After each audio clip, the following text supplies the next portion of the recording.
Welcome to VSPM channel. VSPM channel subscribe பண்ணாதவங்க subscribe பண்ணிக்கோங்க. கூட இருக்கிற பெல் பட்டனை கிளிக் பண்ணிக்கோங்க. இன்றைக்கி வந்து பொங்கல் செய்ய போகிறாங்க. கோயம்புத்தூர் ஸ்டைலில் பொங்கல் செய்ய போகிறோம். அதுக்காக இந்த கிளாஸால் 1 கிளாஸ் அரிசி, 1 கிளாஸ் பாசிப்பருப்பு, 1 கிளாஸ் ரவை, இந்த 1 கிளாஸ் அரிசி வந்து ஊற வச்சுருக்கிறேன். இப்போ அந்த தண்ணி கொதிக்குது, போட்டுக்கலாம். இந்த கிளாஸால் 6 கிளாஸ் தண்ணி ஊற்றிருக்கிறேன்.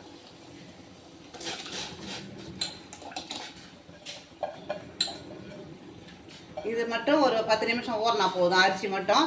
ஆனால் இது ஊறக்கூடாது. இதை அப்படியே கழுவி அப்படியே போட்டுற வேண்டியது தான். பாசிப்பருப்பு வறுக்க இருக்க தேவையில்லை. இதை அப்படியே கழுவி அப்படியே போட்டுடலாம்.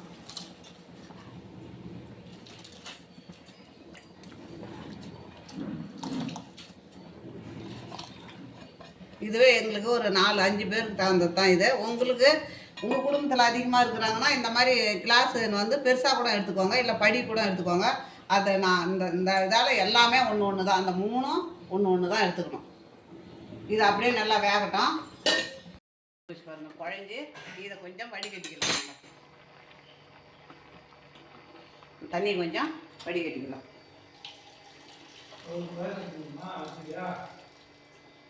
இப்போது பாசிப்பருப்பு நல்லா குழஞ்சி வெந்துடுது. இந்த பாசிப்பருப்பை நம்ம இதில் எடுத்து ஊற்றிக்கணும்.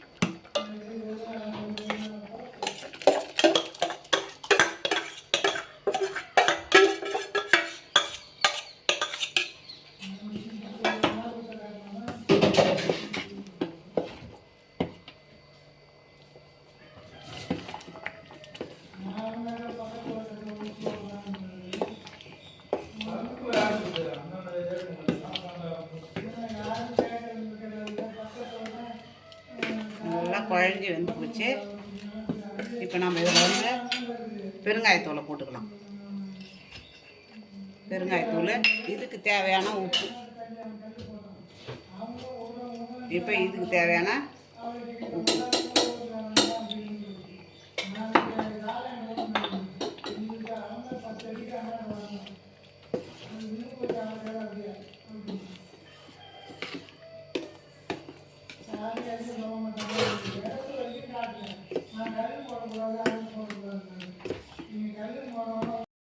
நல்லா குழஞ்சி போச்சு.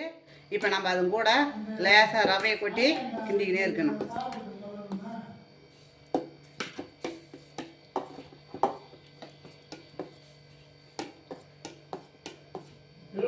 கொஞ்சமாக இருக்கிறதுனால நானே கொட்டிக்கிறேன். இதே அதிகமாக இருந்தால் ஒருத்தவங்க அப்படியே தூவிக்கினே இருக்கணும், ஒருத்தவங்க கிண்டிக்கினே இருக்கணும்.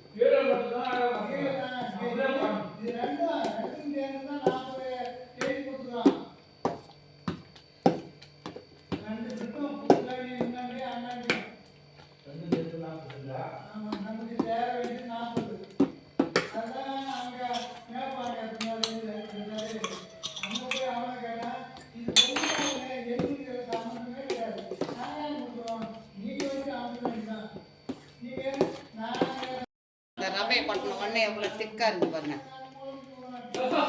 நல்லா வேகணும். ரவை கொஞ்சம் வேகணும்.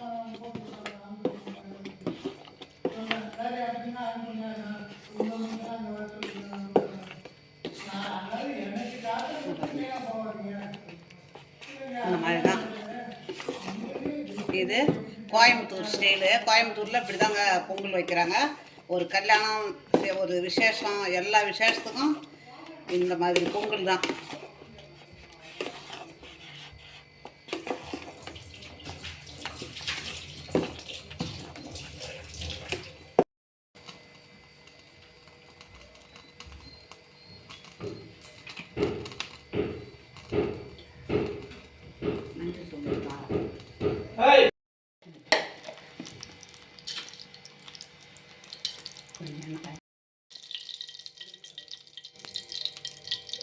இப்போ மிளகு போட்டுக்கலாங்க.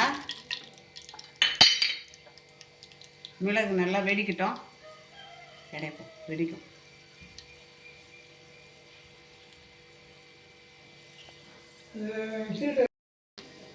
இப்போ ஜீரகம், இப்போ ஜீரகத்தை போட்டுக்கலாம்.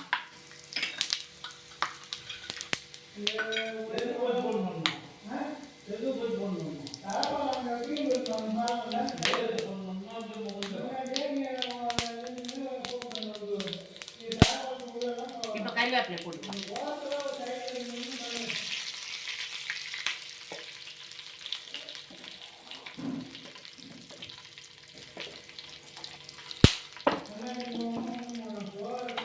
நல்லா பொரிஞ்சிட்டு பாருங்க.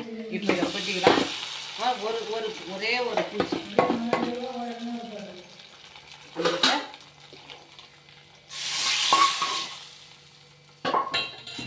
ரெடி ஆயிடுச்சுங்க.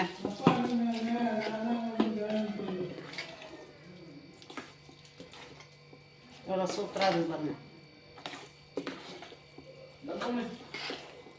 இதுக்கு நெய் கொஞ்சம் ஊற்றணும். என்கிட்ட நெய் இல்லைங்க, எண்ணெய் சரி.